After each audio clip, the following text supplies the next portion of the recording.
Après l'éclipse urbaine au Haut Moyen Âge, le mouvement de création de villes reprend entre le XIe et le XIIIe siècle.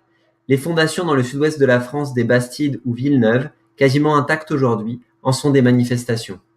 En quoi la période médiévale est-elle un moment majeur de l'histoire urbaine de l'Europe? Les villes connaissent un grand essor du fait de la croissance démographique, du développement des campagnes et de la reprise des échanges. Les villes connaissent une forte croissance démographique. La croissance spatiale de Bruges, très forte au XIIe et XIIIe siècle, traduit la croissance de sa population qui atteint 45 000 habitants au XIIIe siècle. La croissance démographique alimente l'essor urbain.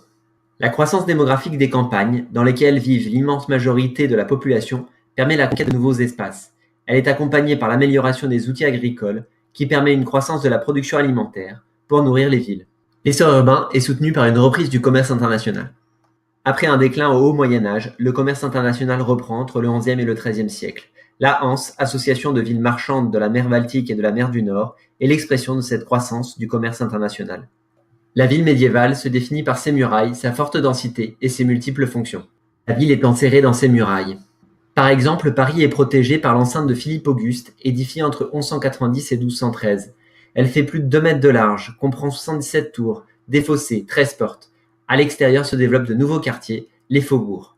La ville médiévale se définit par sa forte densité. Au début du XIIIe siècle, Paris a une densité de plus de 18 000 habitants au kilomètre carré, soit à peu de choses près sa densité actuelle.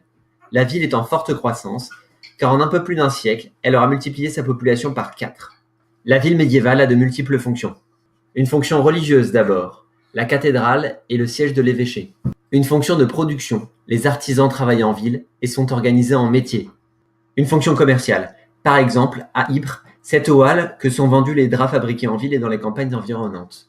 Fonction intellectuelle. Les universités et les écoles sont particulièrement nombreuses en Italie, en Espagne, en France et en Angleterre. L'importance des villes est reconnue juridiquement par des droits et une organisation spécifique. Des privilèges sont accordés à une partie de la population urbaine. Les métiers, ici les bouchers, obtiennent des privilèges reconnus par des textes royaux, les chartes de coutumes. Ces coutumes, appelées également droits ou libertés, reconnaissent des privilèges, ici relatifs à l'achat des bêtes et à l'accès aux métiers, et une imposition spécifique. Les habitants des villes peuvent obtenir le privilège d'un gouvernement propre.